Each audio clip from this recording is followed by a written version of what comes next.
Motorcycling by nature is a dangerous pastime, and it's that danger that adds to the thrill of riding a motorcycle. Most of us have considered what can happen, but when it comes to injuries, what's your worst case scenario?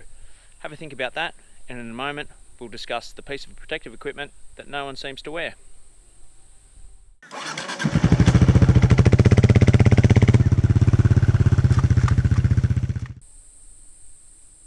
So some of you might be thinking, death. Death is the worst case scenario for me. Well, that's fair enough, but death isn't an injury. Death is succumbing to your injuries. So for me personally, my worst case scenario when it comes to injuries is quadriplegia. That just seems like some sort of cruel torture for the rest of your days. Most of us wear protective equipment to some degree, whether it's just to oblige the law in the form of a helmet, or for a lot of us it'll be a jacket and pants and protective boots, gloves, whatnot.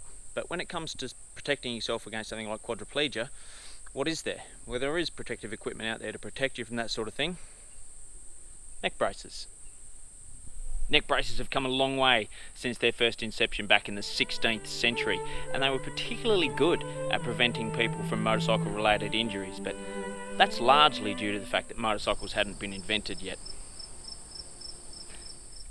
But seriously, these things have been around for a little while now, and it takes time for each new piece of protective equipment to find favour with customers, and these things here just haven't seemed to have taken off. So why is that?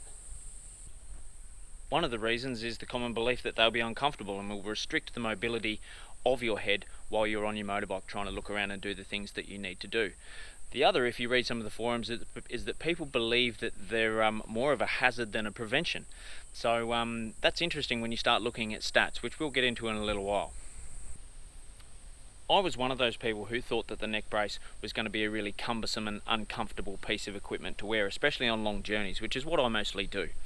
But I really did start to think about quadriplegia and just how awful that would be. So I went to a store and I tried a few on, and I ended up walking out with this one, which is a very, very basic neck brace. And it's still going to do the job that I want it to do, but not as good as some of the higher end ones.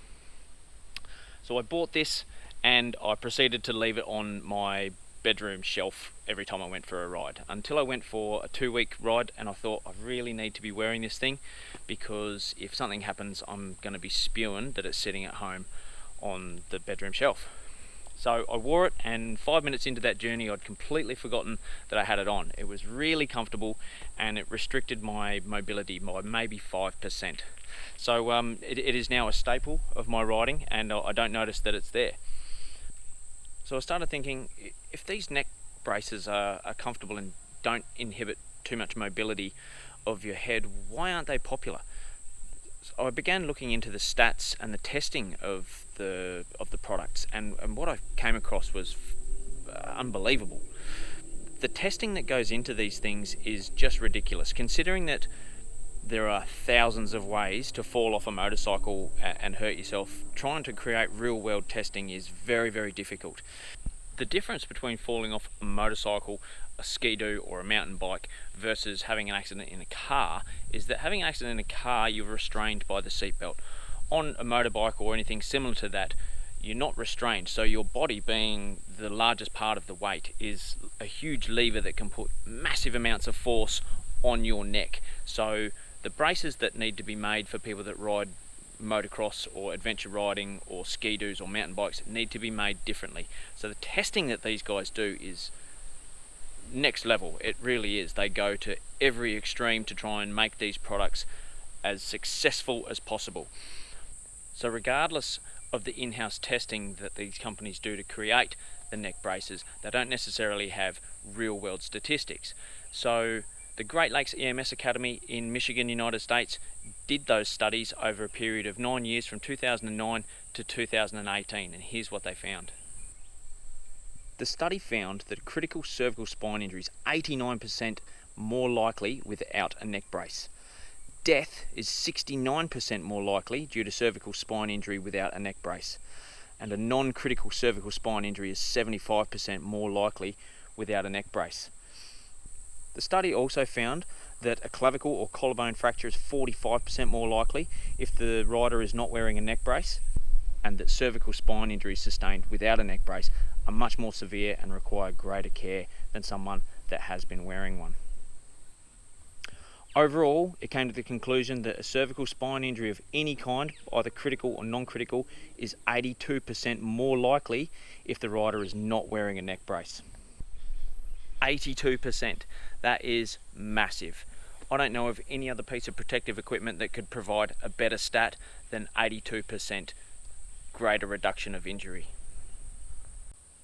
Now, for any of you out there who aren't aware of how neck braces work or what their objective is, it's about distribution of force, and that's the case with any piece of protective equipment. The force is always going to be there. It's about distributing it somewhere else that's less vital, and in the case of a neck brace, it's about taking the force away from your cervical spine and your spinal cord. So what happens is that goes around, that clips together,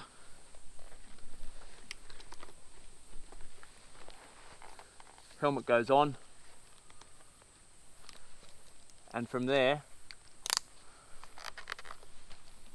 the neck brace stops the helmet from flexing too far in any one direction, so that the force is still there, but once it gets to that point where it can't go through my neck, it spreads somewhere else. And a common complaint is, oh, I broke my collarbone.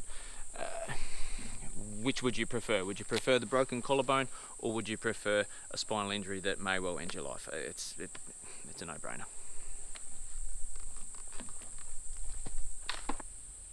So I really hope that's food for thought for some of you out there who might be thinking about purchasing a neck brace. Do some research. There's plenty of it out there on the internet to look up, and if you check some of the forums, guys have got testimonials swearing that they've saved their life and they'll never ride without them. And with those kind of stats that I've just mentioned, it really makes sense. Please leave some comments with your thoughts and experiences. If you've used neck braces or if you do wear one, let everybody know. And really, the only con I can see with wearing one of these is that you look a little bit like this guy.